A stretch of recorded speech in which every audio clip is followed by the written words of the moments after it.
사도행전 20장 32절 38절까지 찾으셔서 다 일어나시기 바랍니다. 사도행전 20장 32절부터 38절. 신약성경 제 성경에는 223쪽입니다.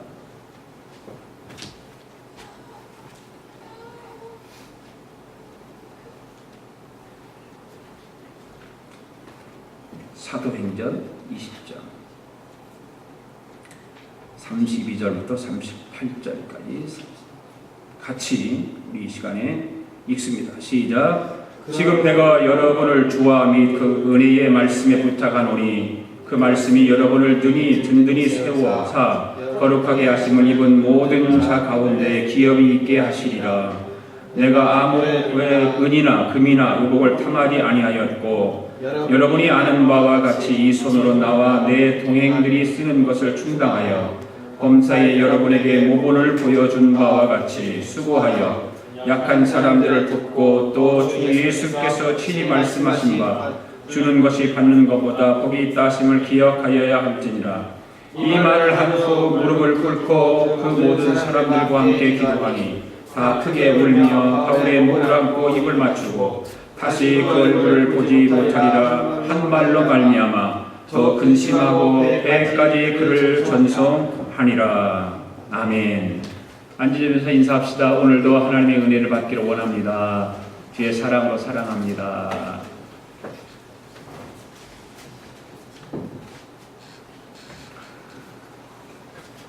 세계에 수많은 나라들이 있습니다. 수많은 나라들이 있는데 수많은 모든 나라들마다 교육을 참 중요하게 생각합니다. 교육이 잘못되면 한 나라의 모든 그 일들이 잘못되고 또 뒤지고 후진 국가가 되기 때문에 교육을 참 중요하게 생각을 하고 많은 관심을 갖게 되죠. 교육이 잘 되어야 하기도 하지만 한 나라의 어떤 경제도 잘 되어야 되고 정치도 잘 되어야 됩니다.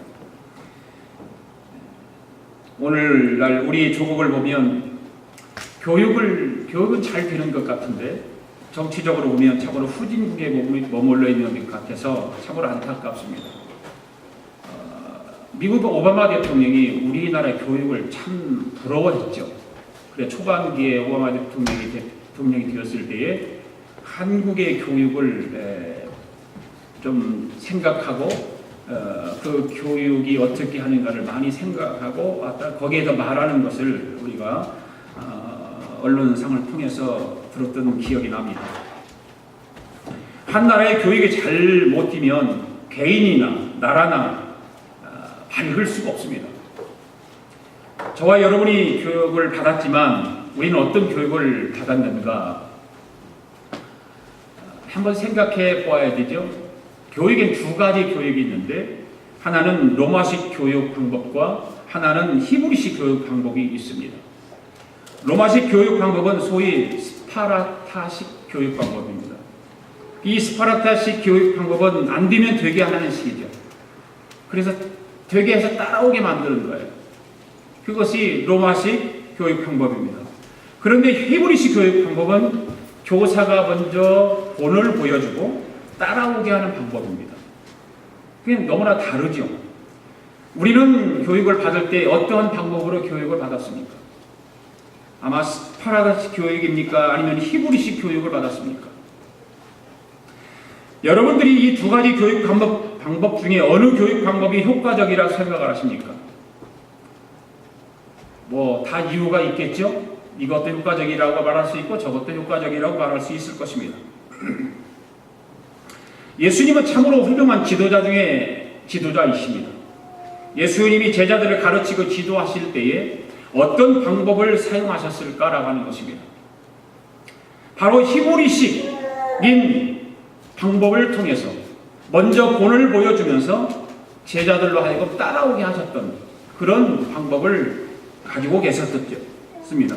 요한복음 13장을 보면 제자들과 추후의 만찬을 드실 때에 물을 떠다가 발을 씻겨주는 그런 내용의 말씀이 나옵니다. 그리고 그 하시는 말씀을 보면 내가 주와 또 선생이 되어 너희 발을 씻겼으니 너희도 서로 발을 씻기는 것이 옳으니라. 내가 행한 것 같이 너희는 행하게 하기 위하여 본을 보였노라고 말씀하시죠. 예수님께서 이런 모습을 보여주셨기 때문에 제자들은 예수님의 교훈을 잘 받아서 처음의 모습과 비교할 수 없을 정도로 변화되어서 삶을 살았던 것입니다. 여러분, 예수님이 그러한 교육 방법을 그대로 빼닮은 사람이 누구일까요? 바로 그 사람이 우리가 지금 공부하고 있는 사도 바울입니다. 사도 바울은 예수님께서 복음을 전파하시고 제자들을 가르치시던 그 방법대로 했습니다. 사도 바울은 그 많은 사람들에게 복음을 전하고 가르치실 때 수많은 사람들로 하여금 나를 수많은 사람이 따라다녔지만 사도 바울은 자기가 보스가 되려고 하지 않았습니다. 사도 바울은 리더가 되어서 먼저 앞서가면서 본을 보이고 사람들로 하여금 따라오도록 했습니다. 사도 바울은 상관이 되어 사람들을 몰고 다니지 않았습니다. 오히려 사람들을 인도하려고 힘을 썼습니다. 바울은 모든 면에서 예수님을 많이 닮은 사도였습니다. 오늘 본문은 사도 바울이 에베소 장로들 앞에서 고별 설교를 하는 마지막 장면 내 말씀드립니다. 이 바울이 에베소에서 마지막 설교를 하는 것을 보게 되면 오늘 우리가 성도로서, 교인으로서, 신자로서 신앙생활을 어떻게 해야 하고 어떠한 자세를 가지고 목회자가 목회를 해야 하는지를 알게 하는 내용의 말씀드립니다. 오늘은 증인들의 이야기 69번째입니다. 사도 바울의 고별 설교 마지막 세 번째 설교를 강의합니다. 오늘도 하나님께서 저와 여러분에게 내려주시는 은혜를 받기 위해서 온 마음에 다하여 말씀에 집중하시고 말씀을 경청할 수 있기를 바랍니다. 첫 번째, 하나님의 말씀의 중요성에 대해서 바울은 에베소 교회 장로들과 성도들에게 말합니다. 32절 읽겠습니다. 시작. 지금 내가 여러분을 주와 및 그 은혜의 말씀에 부탁하노니 그 말씀이 여러분을 능히 든든히 세우사 거룩하게 하심을 입은 모든 자 가운데 기업이 있게 하시리라. 아멘. 여러분, 지금 에베소 교회를 떠나는 그 바울이 에베소 교회와 성도들을 누구에게 부탁하고 한다고 말하고 있습니까? 지금 내가 여러분을 주와 그 은혜의 말씀에 부탁하노니 이렇게 말하고 있습니다. 여러분, 은혜의 말씀에 부탁한다라고 하는 이 표현을 잘 보시면 이 말씀이 성도를 인도하는 어떤 부모 역할, 후견인의 역할 같은 그런 뜻을 가지고 있죠. 결국 성공적인 신앙생활을 하려면 무엇보다 말씀의 문이 활짝 열려야 하는 것입니다. 바울은 지금 자신이 그동안 가르쳤던 것과 하나님의 은혜의 말씀에 위탁하고 있다고 말하고 있습니다. 여러분, 하나님의 은혜의 말씀이 오늘도 여러분의 마음의 문을 활짝 열어주실 줄로 믿습니다. 여러분, 하나님의 은혜의 말씀은 우리에게 구원의 도리를 깨닫게 해줄 뿐만 아니라 우리의 믿음을 든든하게 세워주는 줄로 믿습니다. 그렇기 때문에 우리는 하나님의 그 은혜의 말씀을 따라야 되고 그 하나님의 은혜의 말씀을 들어야 되고 그 하나님의 말씀에 순종해야 되는 것입니다. 하나님의 은혜의 말씀을 받는 사람은 아무리 고통스럽고 어렵고 사탄의 유혹이 크다 할지라도 그것을 이기며 물리칠 수 있습니다. 그 어느 악한 영들도 하나님의 말씀의 앞에서 그 말씀을 따르는 자는 이길 수 없는 것입니다. 하나님의 은혜의 말씀이 있으면 두려워할 것이 없습니다. 믿습니까? 여러분, 하나님의 은혜의 말씀을 깨닫고 은혜의 보좌 앞에 나아가는 교우들이 될 수 있기를 바랍니다. 링컨 대통령의 어머니 이름이 뭐죠? 낸시 여사죠. 낸시 여사. 이 낸시 여사가 링컨이 어렸을 때에 어떻게 했다고 우리는 듣고 있죠? 성경을 많이 읽어주었다 그렇게 듣고 있잖아요. 어머니가 성경을 많이 읽어주었다고. 그러다가 링컨이 9살 때 어머니가 세상을 떠납니다. 그리고 세상을 떠나서 한 가지 유언을 그 어린 링컨에게 남겨주고 떠납니다. 뭔 말이냐면, 사랑하는 아들아, 매일 성경을 읽으라는 겁니다. 그런데 어려울 때, 힘들 때, 고통스러울 때 더 많이 성경을 읽으라는 것입니다. 그러면 하나님의 말씀이 너를 지켜줄 것이다 라고 유언을 남기고 세상을 떠나죠.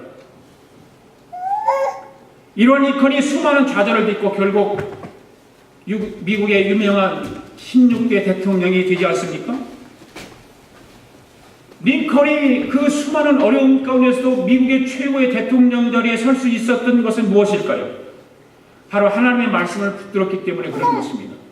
어머니가 유언을 남기고 그 하나님 말씀의 귀중함과 하나님의 말씀의 은혜와 하나님의 말씀이 너를 지켜줄 것이라고 하는 그 유언의 말씀을 따라서 그 말씀을 붙들고 살았기 때문에 그는 그 험난한 세상 속에서 미국의 16대 대통령으로 뚝 섰게 된 거예요.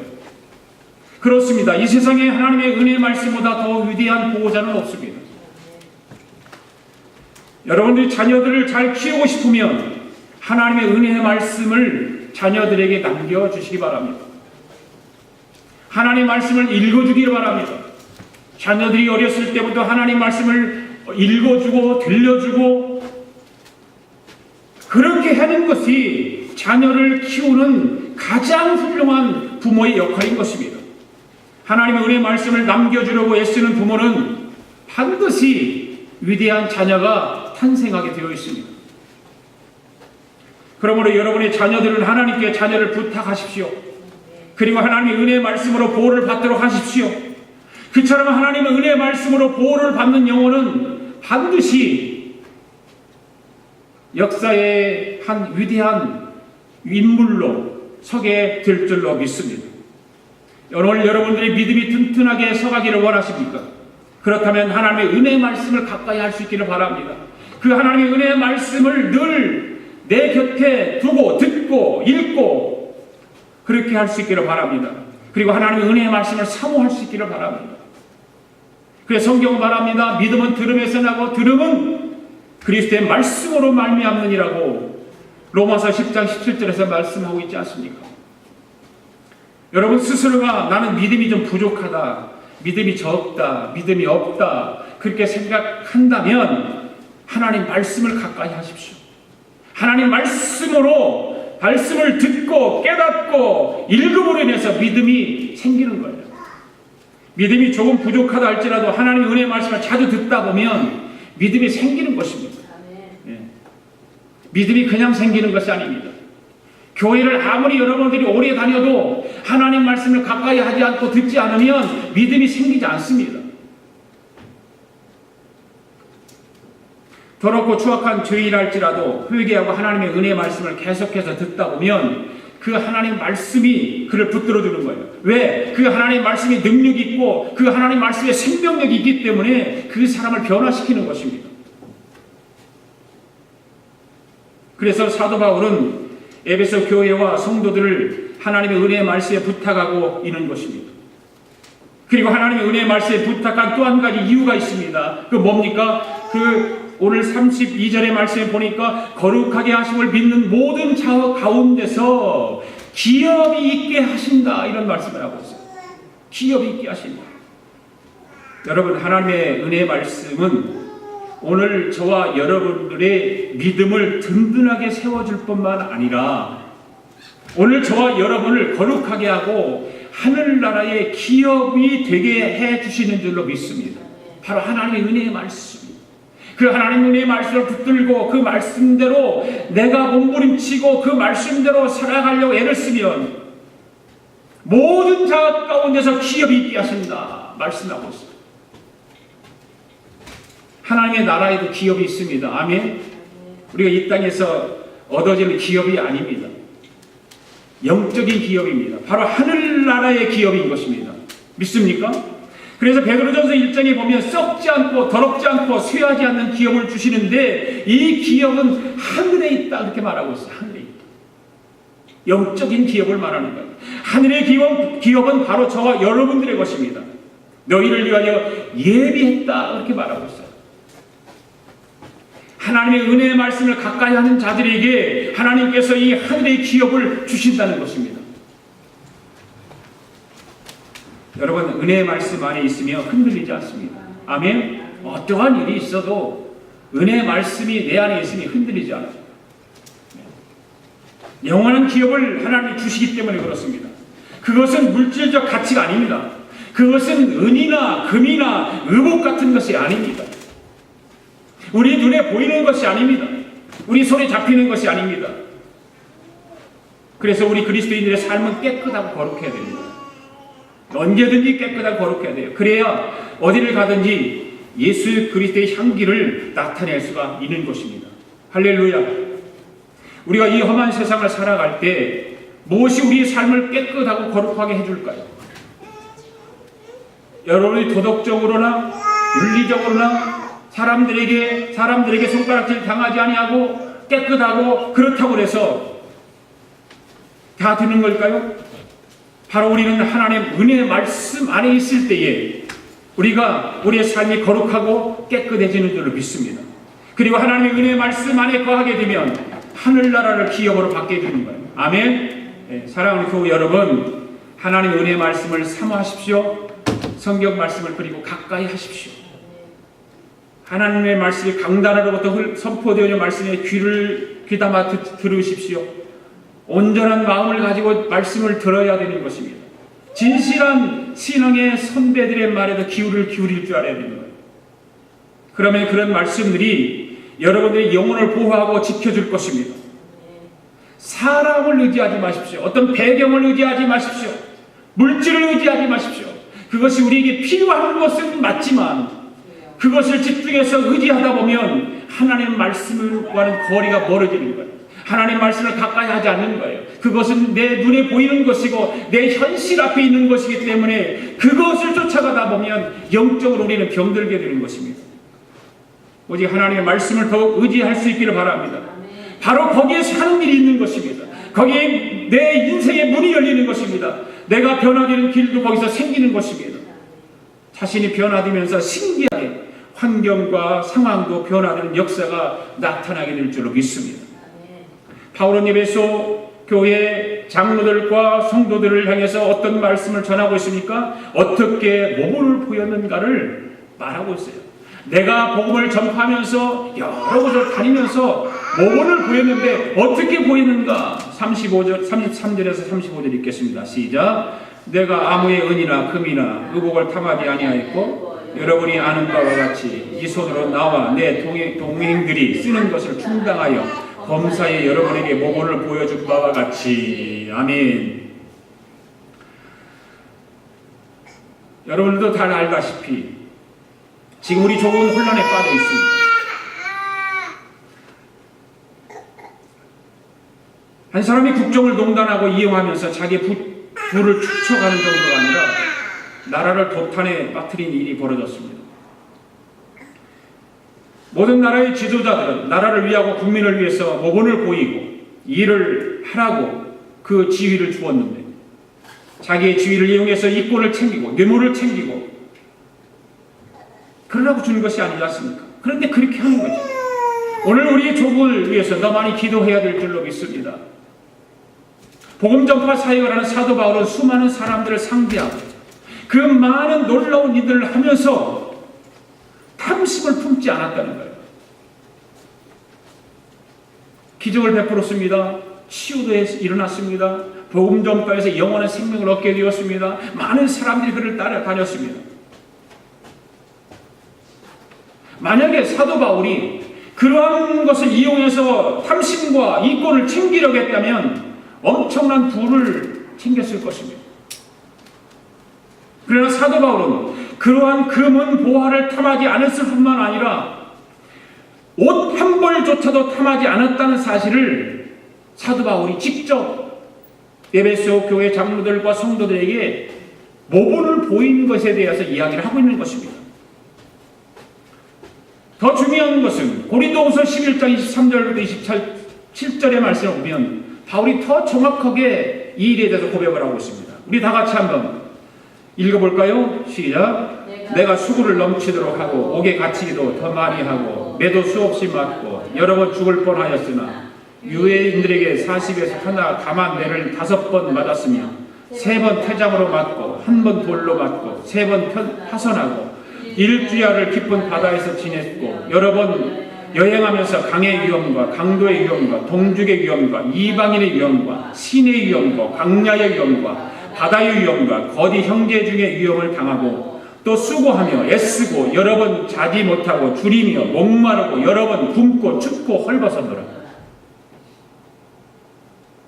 바울이 사역을 하면서 이렇게 했다는 얘기예요. 이런 일이 있었다는 거예요. 그럼에도 불구하고 오직 예수 그리스도의 복음을 전하기 위해서 탐하지 않았습니다. 정말 바울은 이 말씀을 보면 청빈한 삶을 살았다는 사실을 알게 됩니다. 복음 전하는 자로서 조금만 눈만 다른 데로 돌리고 생각만 조금만 바꾸면 얼마든지 이런 아픔을 겪지 않고 고통을 겪지 않고도 사역을 할 수 있었죠. 그러나 바울은 이런 것까지 감안하면서 청빈한 삶을 살고 사역을 했습니다. 이 세상의 모든 사람들은 탐심을 조심해야 됩니다. 그 중에 더 조심해야 할 사람은 바로 목회자입니다. 여기 목사입니다. 목회자는 조심해야 할 것들이 너무 많이 있습니다. 그 많은 것들 중에서 목회자는 선배 목사님들이 들려주는 이야기가 목회자는 재물을 조심해야 되고 명예를 조심해야 되고 여자를 조심해야 한다고 그렇게 가르쳐줍니다. 이 3가지만 조심해서 잘 지키면 목회에 성공할 수 있다고 말하고 있습니다. 제가 목회하면서 주위에 동료 목회자들이 이 3가지를 잘 지키지 못해서 목회를 실패하고 세상 사람들과 교회와 목회자들에게 좋지 않은 말을 듣는 것을 봅니다. 저는 지금까지 이러한 것을 잘 지키며 여기까지 목회할 수 있도록 나를 붙잡아 주신 성령 하나님께 감사드립니다. 이런 일에 무너지지 않고 유혹당하지 않고 지금까지 목회할 수 있다고 하는 것 너무 감사해요. 그렇기 때문에 남은 목회도 잘할 수 있도록 여러분 저를 위해서 많은 기도 부탁드립니다.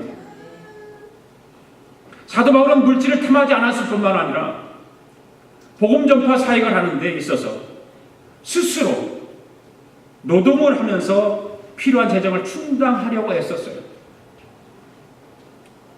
바울이 복음을 전하는 것은 어떤 세속적인 대가나 성공을 받기 위해서 하는 것이 아니었습니다.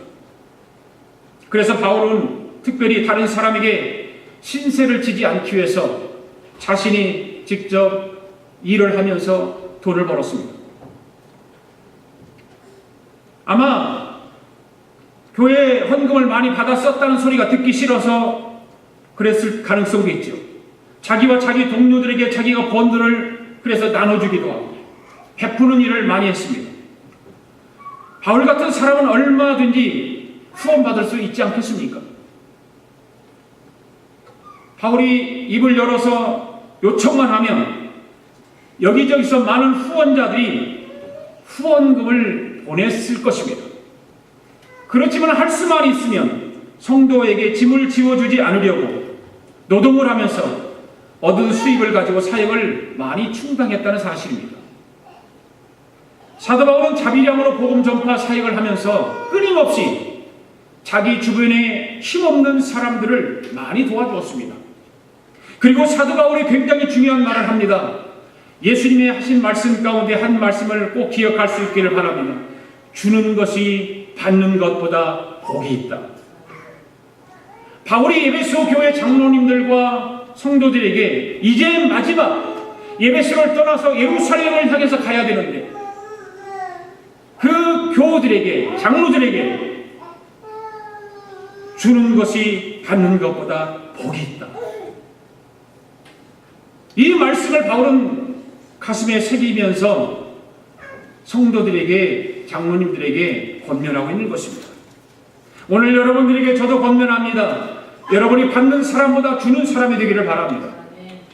남에게 유익을 끼치고 은혜를 베푸는 교우들이 될 수 있기를 바랍니다.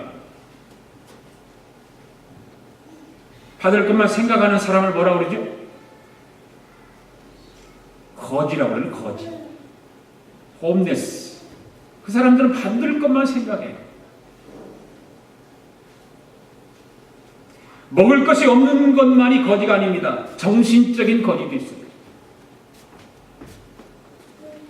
사도 바울과 같이 오늘 우리는 주는 것이 받는 것보다 복되더라고 하는 이런 철저한 신앙을, 철학을 갖기를 바랍니다.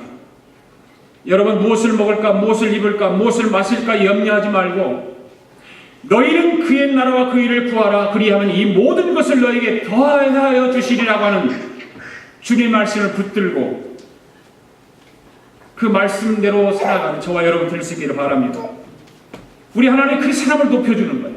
우리 하나님이 그런 사람들을 더 복되게 만들고 그런 사람들이 세상 사람들에게 존경받게 되는 것입니다.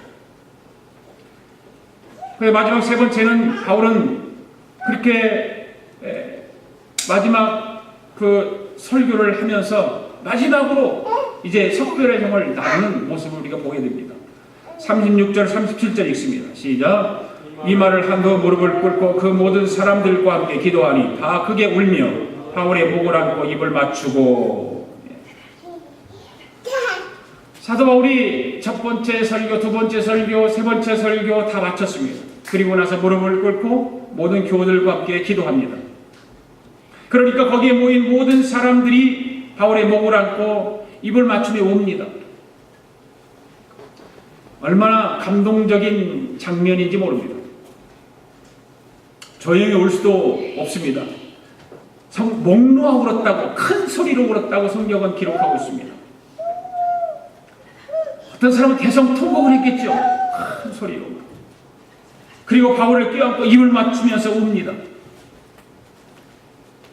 상상만 해도 너무나 감동스러운 장면이 펼쳐진 것입니다. 여러분, 사람에게는 감동도 있어야 되고 감격도 있어야 되죠. 우리는 민족적으로 그런 가능성이 있지만 비판하고 원망하고 불평하고 그런 것들이 우리에게는 많아요. 한이 맺혀서 살아가는 일들이 너무 많습니다. 한이 있는 동안에는 우리가 은혜가 있을 수 없죠. 한이 있으면 은혜를 받을 수 없어요. 감격 있고 감동이 있어야 은혜를 받는데 어떤 비판하고 원망하고 불평하고 한 맺힌 마음들이 많이 있으면 은혜 받을 수가 없습니다. 여러분, 한을 쓰레기통에 버려버리십시오. 예, 한이 있으면 버려야 되는 거예요. 한이 가슴에 남아있으면 인생 살아가는데도 힘듭니다. 병이 생깁니다. 보면. 여러분, 바늘로 찔러도 피눈물이 안 난다고 하는 그런 말이 있지 않습니까? 참 그 말은 불행한 말이에요. 불행한 거예요. 바늘로 찔러도 피 한 방울도 안 나요.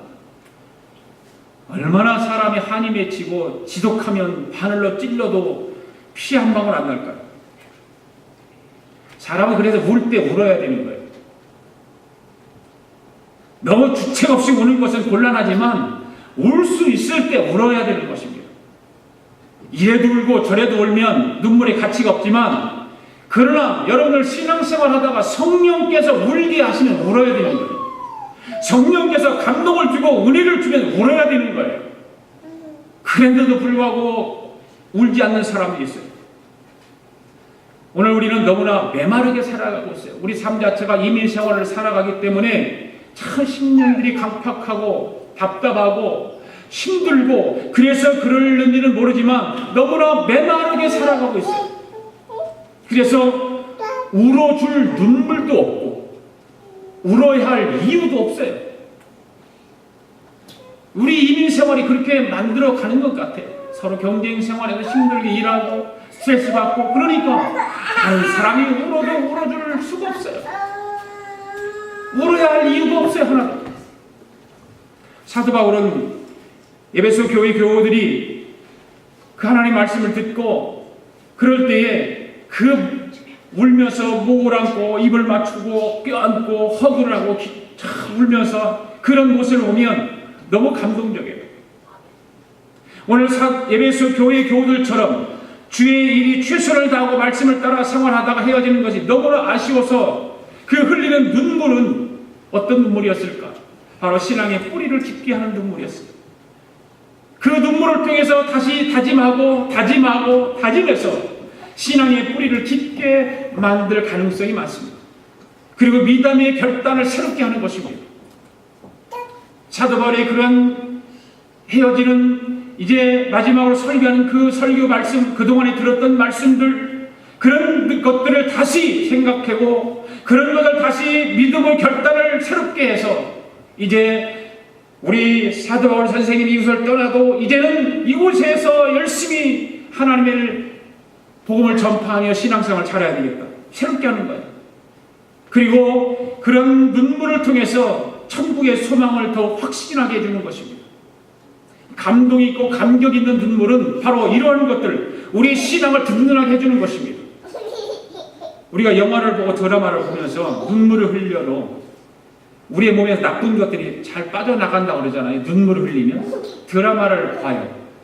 슬퍼서 흘리는 눈물, 그 눈물을 많이 흘려도 우리 건강이 좋아진다잖아요. 우리가 신앙생활하면서 영적인 눈물을 흘린다면 우리의 신앙은 말할 수 없을 뿐만 아니라 성숙하게 될 뿐만 아니라 육체의 건강도 더욱더 좋아질 줄로 믿습니다. 네. 사도 바울은 에베소에서 3년 동안 목회를 했습니다. 3년 동안. 그렇게 긴 세월은 아니에요. 3년이니까. 그런데 교우들은 바울의 목을 안고 큰 소리로 울어요. 저는 말씀을 준비하면서 이런 광경을 한번 상상해 봤어요. 상상해 보면서 저는 우리 아가페 교회를 시작한 지가 금년 연말이면 9년입니다. 9년. 제가 만약에 교회를 사임을 하고 떠난다면 우리 교회들이 목사의 목을 안고 울어줄까? 잘 가세요 빠이빠이 하지 않을까?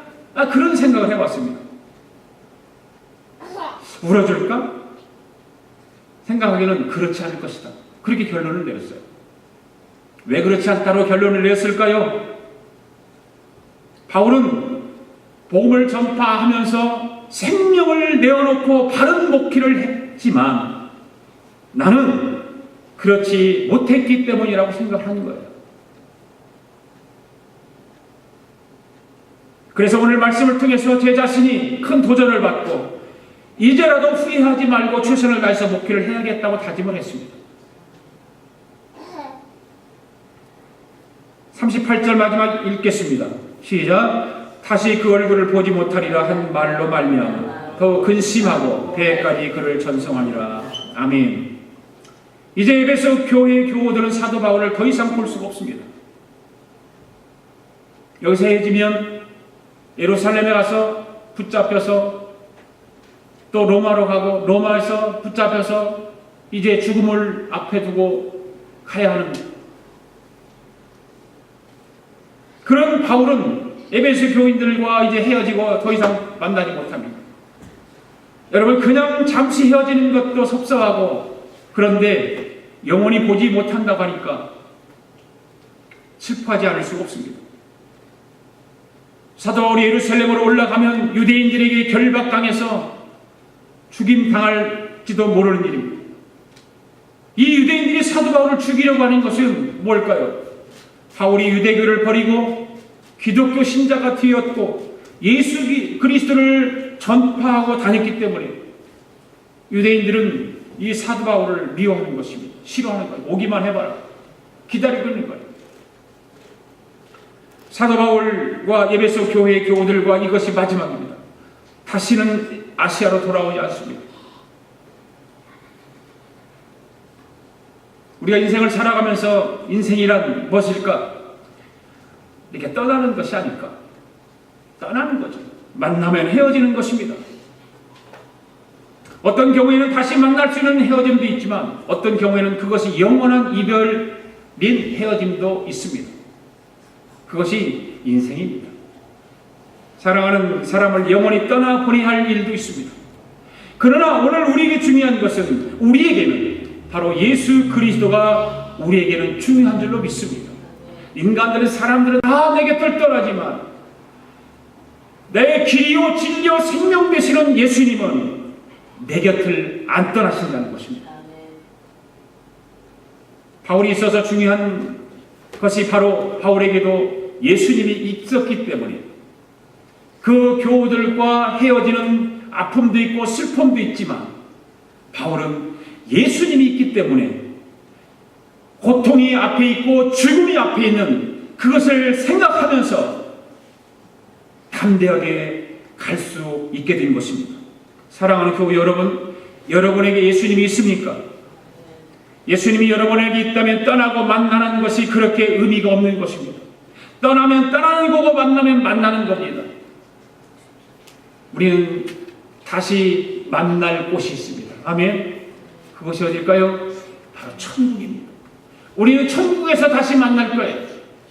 그것 때문에 그렇게 미련을 가지고 고민할 것이 아니라 우리는 예수님 때문에 고민해야 돼요. 헤어지는 것 때문에 고민할 것이 아니라 떠나는 것 때문에 고민할 것이 아니라 예수님 때문에 고민할 수 있어야 됩니다. 과연 나는 내 삶에 예수님이 내 곁에 계시는가? 내 인생의 목표에 예수님이 그 안에 계시는가?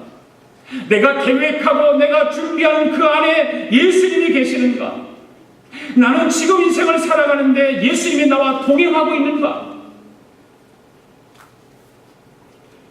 오늘 우리는 이러한 것들을 고민해야 될 줄로 압니다. 이러한 것을 말씀을 붙들고 하나님의 은혜의 말씀을 붙들고 생각하고 기도하고 나는 과연 예수님이 내 곁에 있고 예수님과 동행하며 살아가고 있는가? 여러분, 세상의 사람들은 내 곁을 떠나고 헤어지는 아픔을 겪지만 여러분의 신앙이 믿음이 예수님이 옆에 계시면 힘들지 않습니다. 외롭지 않습니다. 예수님이 나를 위로해 주시고 그 예수님이 내 길을 지켜주시고 내 인생의 삶을 풍성하게 해주시고 복을 주신다는 사실을 믿으시고 오늘도 그 예수님과 이 한 주간도 그 예수님과 동행하며 살아가는 복된 성도들 되기를 바랍니다. 기도하겠습니다. 하나님 아버지, 오늘도 거룩하신 하나님의 말씀을 함께 나누며 은혜를 받게 하심을 감사합니다. 우리가 인생을 살아감에 있어서 여러 가지가 중요하지만 하나님의 말씀이 더욱 중요함을 깨닫고 하나님 말씀을 항상 마음에 담고 생각하며 살아가도록 성령 하나님께서 인도하여 주시옵소서. 오늘 우리는 신앙인으로 이 땅에서 살아가는 동안 언제 어디서나 모보를 보며 살아가는 은혜가 넘치는 신앙인의 삶이 되도록 우리 하나님께서 동행하여 주시고 붙들어 주시옵소서. 이 한 주간도 우리의 삶이 주님과 함께 동행하며 온유하고 겸손하게 살아가는 한 주간이 되도록 다짐합니다. 우리의 다짐이 변하지 않게 하시고 결심한 모든 일들이 이루어지도록 기도하며 살아가게 하여 주시옵소서. 감사드리며 예수님의 이름으로 기도하옵나이다. 아멘. 우리 다 일어나셔서 아까 불렀던 마라나타 주 예수여 어서 오시옵소서 찬양 부르겠습니다.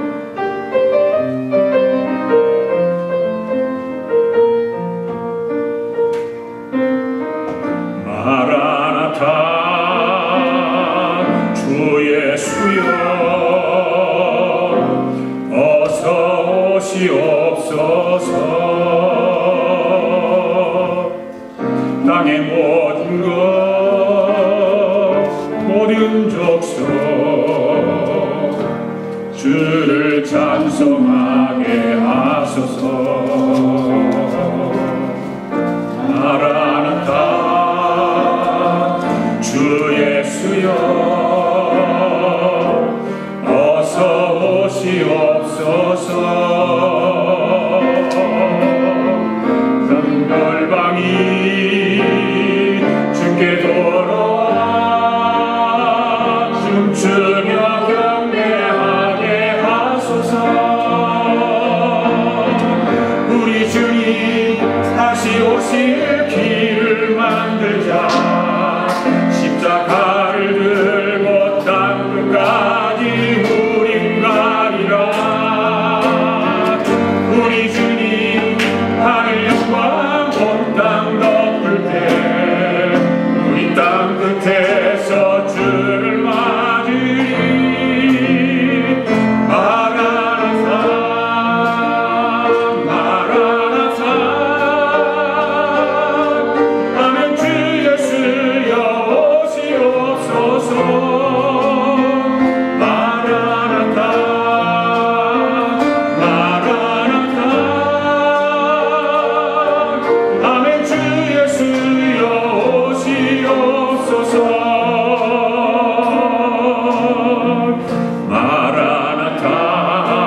땅의 모든 귀 모든 족속 주를 찬송하게 하소서. 마라나타 주 예수여 어서 오시옵소서. 모든 열방이 주께 돌아와 춤추며 경배하게 하소서. 우리 주님 질 길을 만들자. 십자가를 들고 땅 끝까지 우린 가리라. 우리 주님 하늘 영광 온 땅 덮을 때 우리 땅 끝에서 주를 맞으리. 마라나타 마라나타 아멘. 주 예수여 오시옵소서. 마라나타 마라나타